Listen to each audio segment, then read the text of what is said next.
So in this video we're going to have a look at the situation in Bakhmut. First, I have a pair of videos for you, both showing Russia destroying bridges near Bakhmut on the supply lines. This first video which is playing is of a bridge near a town called Shaziv Yar. This was reportedly hit by Krasnopol 152mm artillery. I will look at the coordinates and geolocation of this later. First, let's check the second video. So this one here shows the destruction of a bridge near Ivanivske. Again, it's on an important supply route. This one was reportedly hit by 240mm 2S4 mortar. So pretty interesting video. These bridges had gone untargeted by Russia, despite being regular supply routes for Ukraine.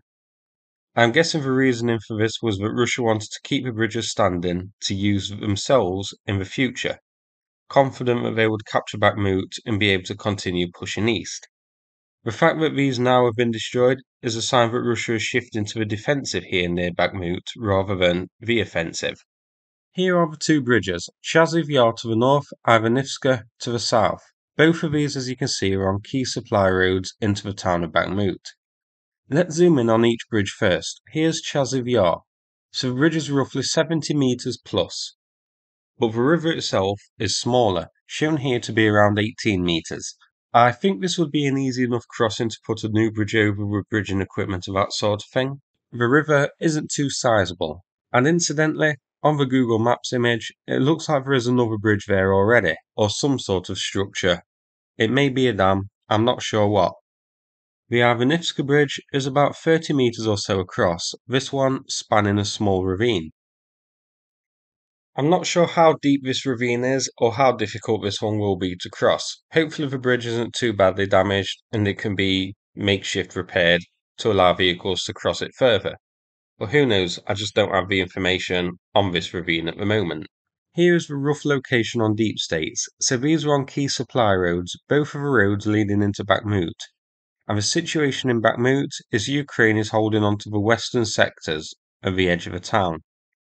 These roads are also important in supplying Ukraine's counter-offensives to the north and southern sectors surrounding Bakhmut. So let's have a look at each section a bit closer.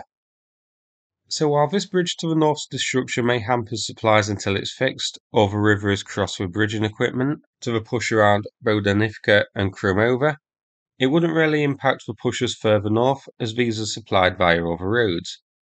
And also the pushes around Bodanivka and Kromova could also be supplied by these other roads taking a bit of a longer route, so I think its destruction will be minor at best. Plus, of course, Ukraine could easily fix this bridge, I think. We don't know how damaged it is, but the river isn't too formidable.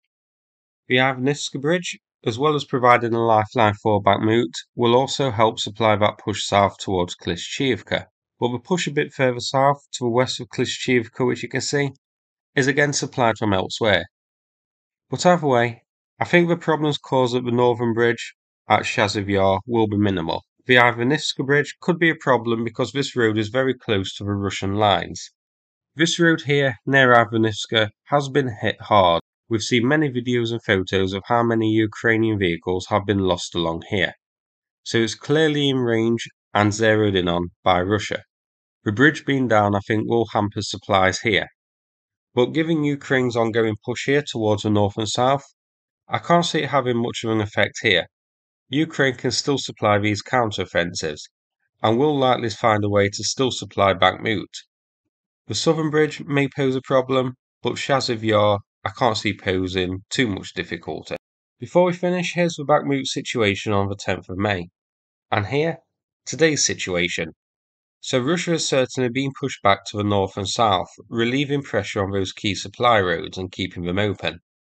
If this push can be continued, then the Russian forces in Bakhmut could find themselves in trouble, with the south and north of Bakhmut cut off.